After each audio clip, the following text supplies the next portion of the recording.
Shalom everybody, Baruch Hashem. We're going to begin our limud of Sefer Shmuel Beis. As I've already said a number of times, according to Chazal, Sefer Shmuel is only one book. Aleph and Bet are really the same thing, really one continuous book. So, Mimela, I shouldn't really say we finished Shmuel Aleph and are beginning Shmuel Beis because it's all the Hemshech of Sefer Shmuel. But still, since we commonly look at it as two different books, so in a way we can say we made a siyum on Shmuel Aleph, and now we're beginning Shmuel Beis. However, Perek Aleph of Shmuel Beis is a direct continuation of the tragic end of Shmuel Aleph. You remember there was a massive war of the Plishtim, and the Klal Yisrael was defeated, and in that defeat, Shaul and his 3 sons were killed. And initially, the Philistines had decapitated Shaul, and they hung up his body for the Jewish people to see. And heroically, the people of Yavesh Gilad went in the middle of the night, and they rescued the body, and they gave it a kavura. David was not involved in this war. At the time, he was working for Achish, the king of the Philistines, but Baruch Hashem, the Philistine soldiers did not want him to be in the war against the Jews. So David was retired to the city of Ziklag, in which he had waged war against Amalekim, who had destroyed the city. So now David is going to hear about the tragedy that had befallen Am Yisrael in their military defeat, and of course, most grievously, in the death of Shaul and his 3 sons. So Perek Aleph, Pasuk Aleph says, Vayihi acharei mos Shaul, after the death of Shaul, v'David shav mi'akoses Amalek. David had successfully waged war against the Amalekim, who had destroyed his city of Ziklag. Vayeshev David b'Ziklag yamim shnayim. And David was able to reside in Ziklag for 2 days, 2 days of peace. Vayihi b'yom hashlishi, but on the 3rd day, he gets the news of what happened to Shaul. Vine ishba min amachida me'im Shaul. A man, a refugee, had come from the camp from where Shaul was. Uvgadav kruim.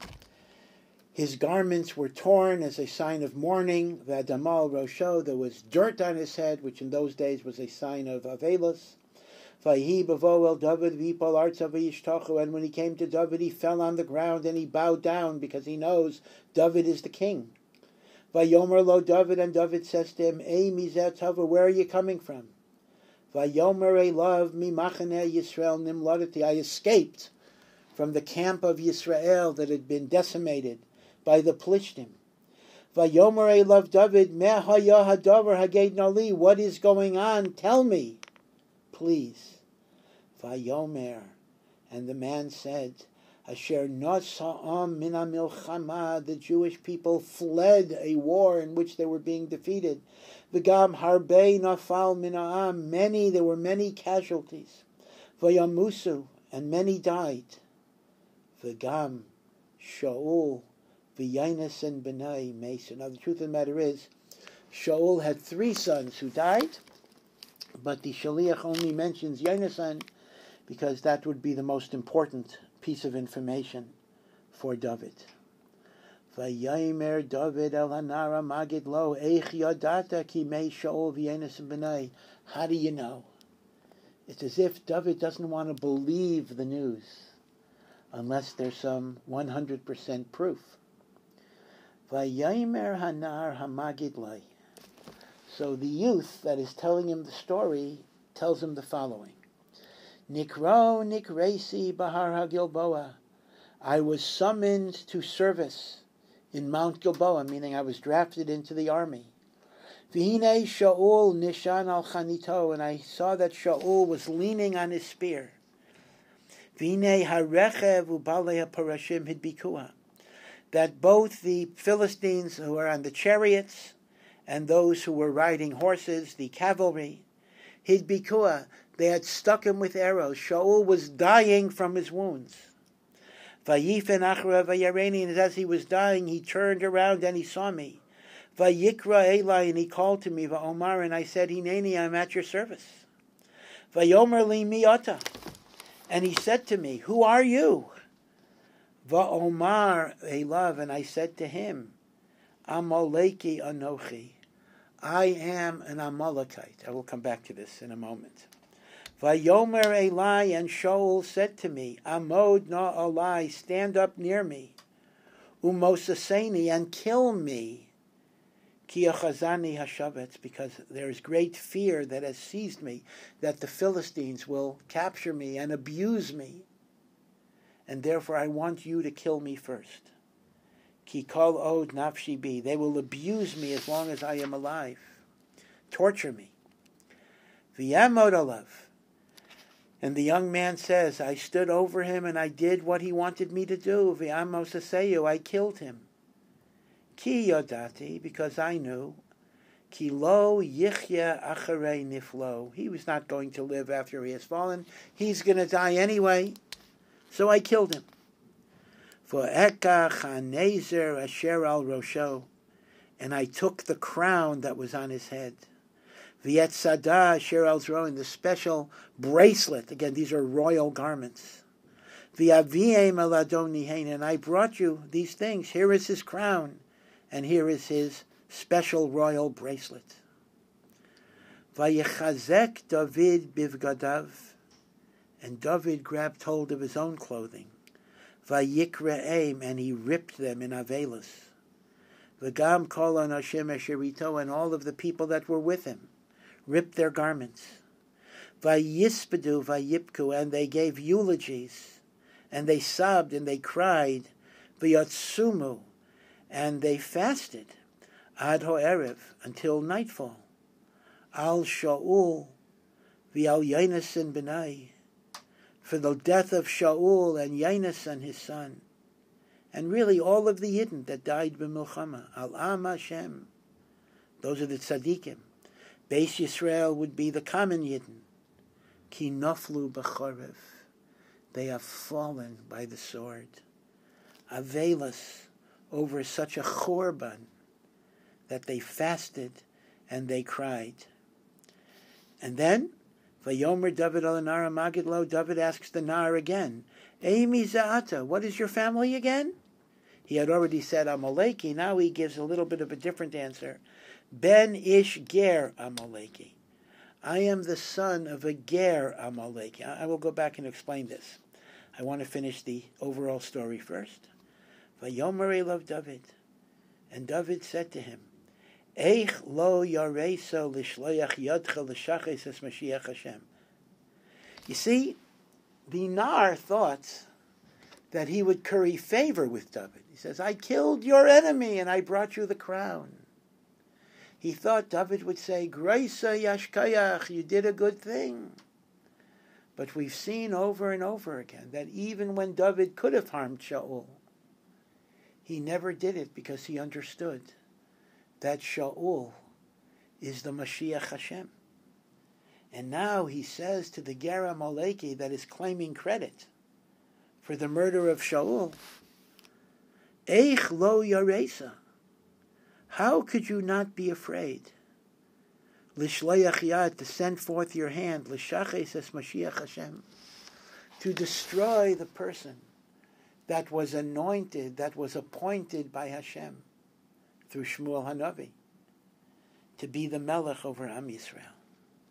How can you do this? You think I'm going to give you a Yashakayach?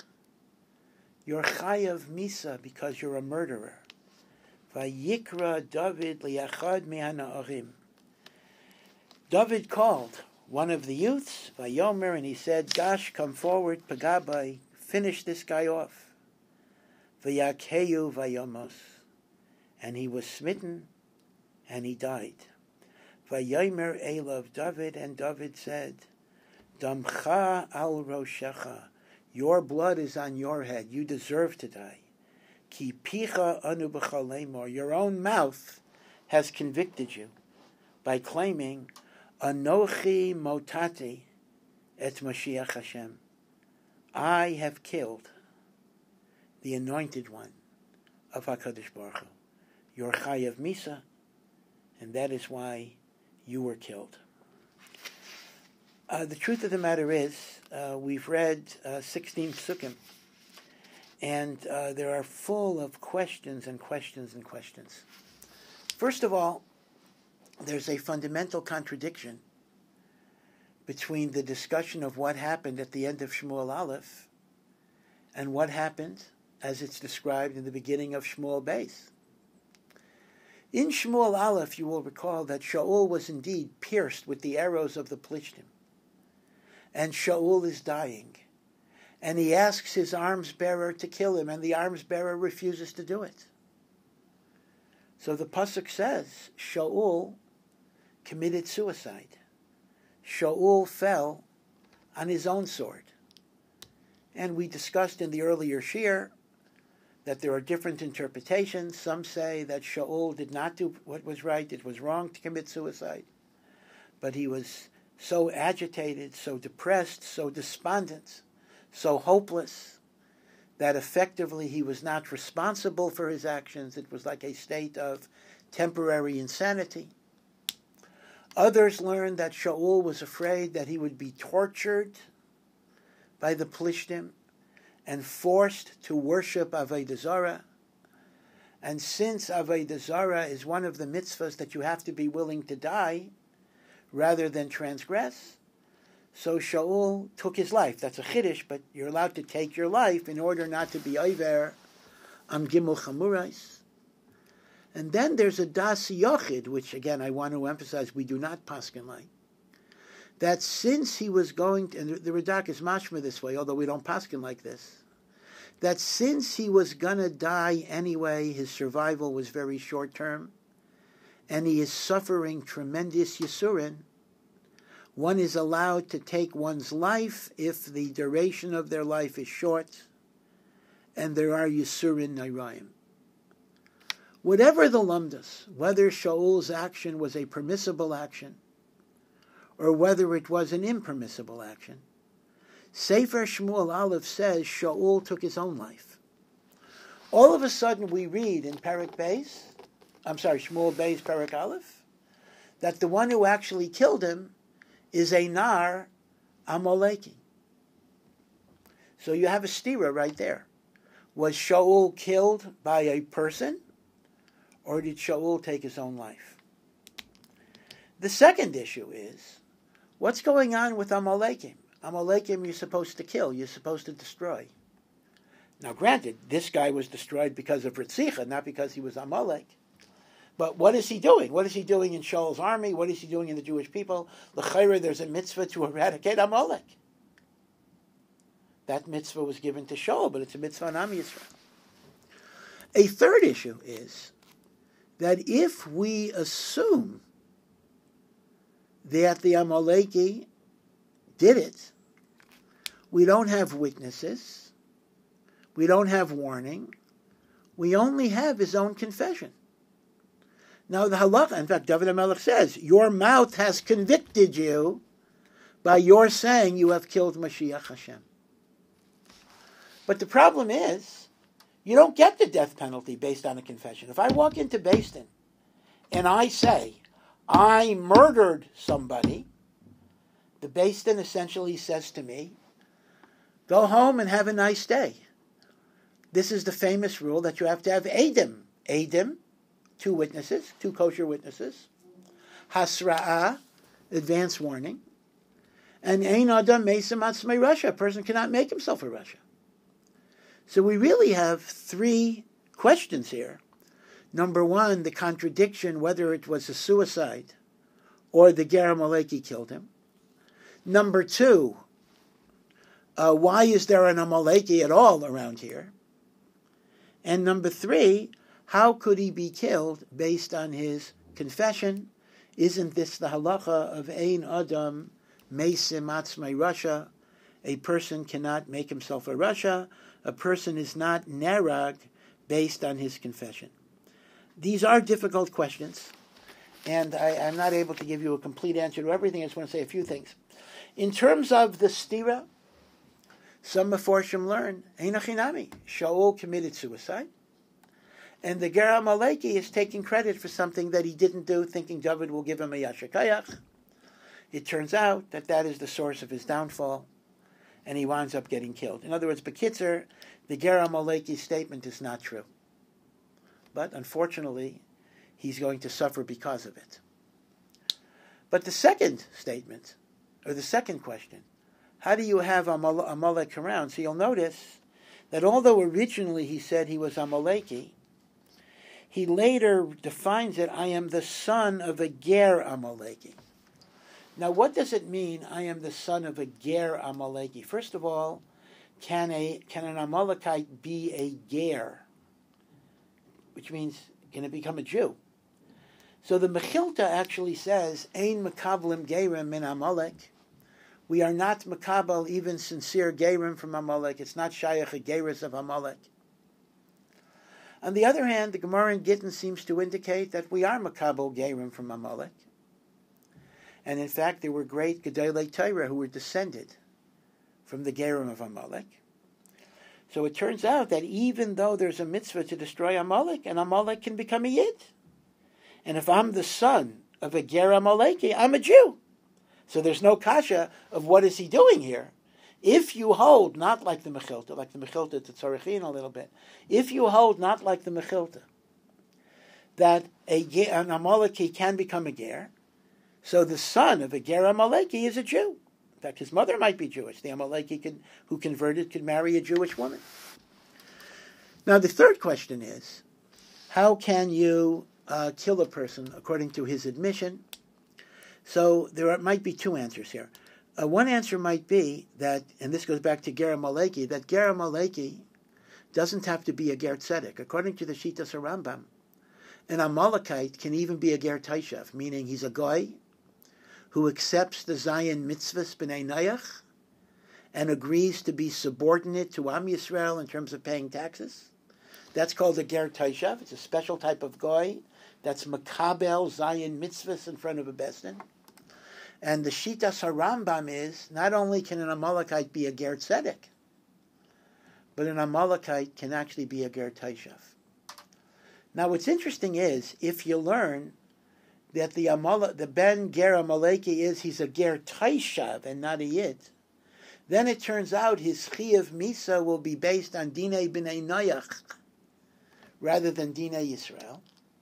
And Dinei B'nei Noach for Ritzicha, you don't need Eidim and you don't need Hasra.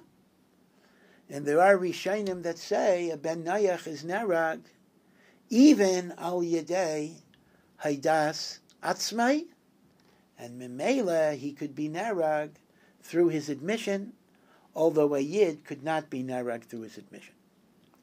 Alternatively, if we assume he's a Yid, that his father was a Ger Tzedek, we have to say that Mishpat HaMelech, a Melech can eradicate murder based on Umdana, even without Eidim Berurim, and Memela, David HaMelech's rights are not the same limitations as he does not have the limitations of the Sanhedrin.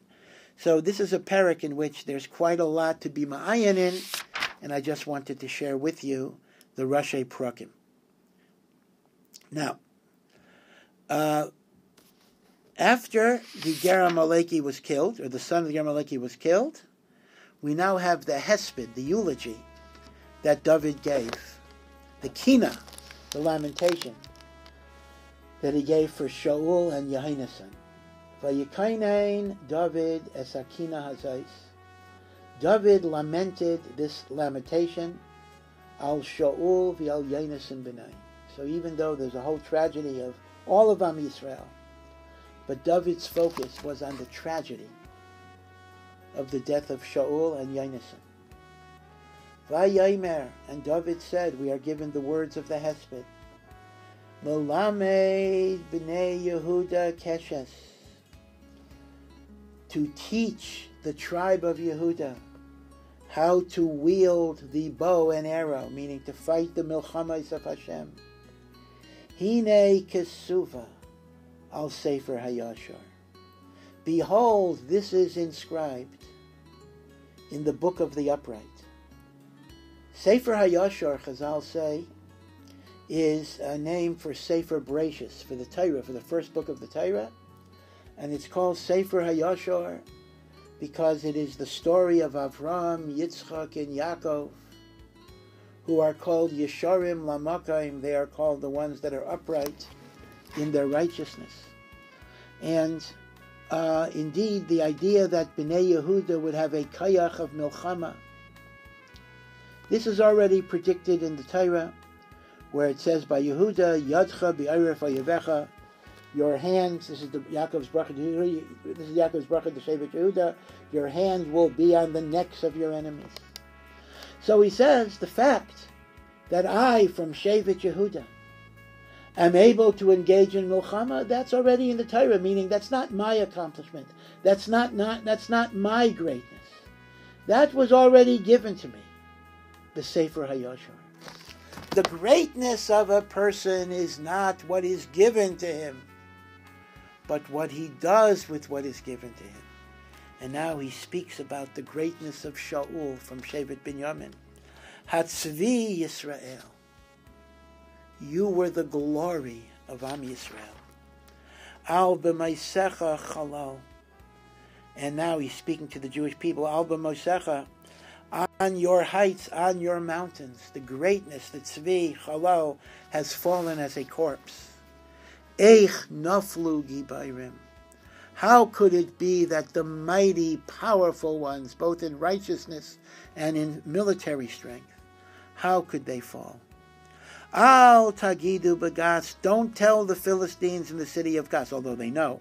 Al tavasru b'chutzos Ashkelon, do not give the Besaira in the streets of Ashkelon. Pentis machne b'nais Pelishtim, because the daughters of the Pelishtim will rejoice in the death of Shaul. Pentalaisna b'nais Oarelim, the daughters of the uncircumcised Rishayim will have such pleasure. Don't give them that pleasure. Hare b'Gilbaya al tal v'al matar. On the mountains of Gilbaya, how can there be dew and how can there be rain? You were the place where such a tragedy happened.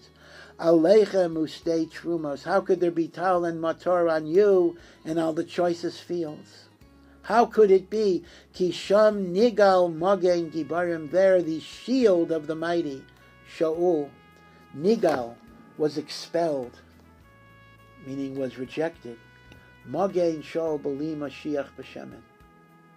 That it's as if he was not anointed with oil, meaning to say it's as if he was no longer the Mashiach Hashem. Midam chalalim mechelev giborim keshes yainasan lo nasagocher. Now he speaks about yainasan.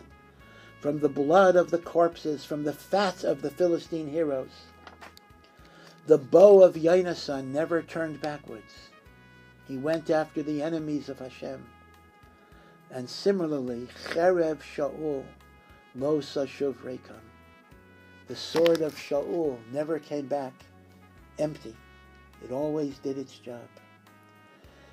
Again, to a contemporary from Yid, we have a little difficulty relating to this because this is essentially a glorification of all of the deaths that Shaul and Yonasan were able to accomplish against the Philistines. It is the praise of the warrior, the praise of the killer.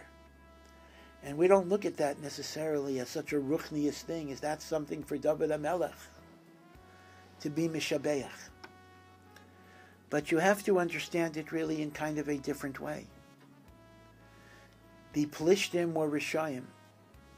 They were Ovdei Avodah Zarah. They wanted to kill Am Yisrael, and they wanted to conquer Eretz Yisrael. And this was a milchama against the enemies of God. And this was a milchama to protect Jews. And this was a milchama to be kaivesh Eretz Yisrael. And this was a milchama to eradicate Avodah Zarah. And Shaul and Yonasan and later David, their kavanos, in spite of the fact that Shaul had his ups and downs, but their kavanos were l'shem shamayim. And all the blood that was spilled was blood that was part of an Avodas Hashem. And therefore, David considers that to be a great accomplishment. And then we have one of the most famous and one of the most beautiful psukim that we use often when a husband and a wife die, for example. Shaul v'Yonasan, hanehavim v'hanimim b'chayehem. They were so beloved. And David loved Shaul, not just Yonasan. V'hanimim, and they were so pleasant. B'chayehem, in their lives. Uva maisam loy nifradu. And even in their deaths, they are not separated. They are together in Olam Haba. Minasharim kalu. They were swifter than the eagles. Me'arayot gaveru. They were stronger than the lions. Pirkei Avos baros mir. Kal kanesher, to be swift as the eagle. Gibor ko'ari, as strong as the lion. In Avodas Hashem. Benos Yisrael el Shaul b'chena. All of you Jewish women cry for Shaul. Hamabishchem shoni im adonim. He would bring back from the spoils of war dyed garments with adornments. Hamaleh adei zahav alavushchen. He would bring gold jewelry that you could wear on top of your levush. Again, he's using Gashmias examples. But ultimately, this was to be Makadeh Shem Shemayim. Eich naflu gibayrim b'teicha milchama. How could these mighty people fall in the middle of the milchama? And then, the particular pain of Yonasan, which hurts David to the deepest level, comes out. Yonasan al bimosecha. On your heights, when you were at your height, you fell as a chalal. Tsar li alecha achi Yonasan. Tsar li alecha. There is so much pain in me, my brother Yonasan, because you're not here. Na'am toli miyait. You were so precious and pleasant to me. Nifleisa avaschali. The love that you had for me, me'avat nashim, was even greater than the love of a man for a woman.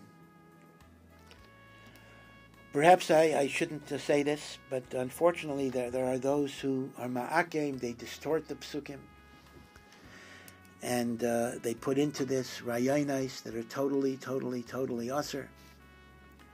And they see in this, God forbid, a hint of Mishkav Zachor. But in Pshutai Shel Mikra, it's exactly the opposite. What David means to say by saying our love was greater than the love of a man to a woman means the following. When a man loves a woman, part of that love is sexual attraction. So part of it is lust. It's not all love. It's not 100% love. There's a taiva that's involved as well.